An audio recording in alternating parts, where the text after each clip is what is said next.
کراچی میں پولیس نے دو مختلف کارروائیوں کے دوران رئیس امروہی اور توری بنگش کالونی سے منشیات فروشوں کو گرفتار کر لیا ہے۔ ملزمان سے غیر قانونی اسلحہ، بھاری مقدار میں منشیات اور نقدی رقم بھی برآمد کی گئی ہے۔ پولیس نے ملزمان کے خلاف مقدمات درج کر کے حوالات میں بند کر دیا ہے۔ آپ کو اپڈیٹ کر رکھے گئے ہیں کراچی سے، جہاں پر منشیات فروشوں کے خلاف کریک ڈاؤن کا سلسلہ جاری ہے اور پولیس کی جانب سے یہ کارروائی عمل میں لائی گئی۔ کراچی میں پولیس نے دو مختلف کارروائیوں کے دوران رئیس امروہی اور توری بنگش کالونی سے منشیات فروشوں کو گرفتار کر لیا ہے۔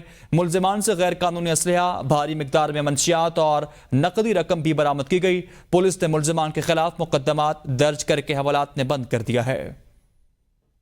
آپ کو اپڈیٹ کر رکھے گئے ہیں کراچی سے، جہاں پر پولیس نے کارروائی کرتے ہوئے منشیات فروشوں کو اپنی تحویل میں لے لیا ہے اور یہ علاقہ ہے کارروائیوں کے دوران امروہی اور توری بنگش کالونی سے منشیات فروشوں کو گرفتار کیا گیا ہے۔ ملزمان سے غیر قانونی اسلحہ، بھاری مقدار میں منشیات اور نقدی رقم بھی برآمد کی گئی۔ پولیس نے ملزمان کے خلاف مقدمات درج کر کے حوالات میں بند کر دیا ہے۔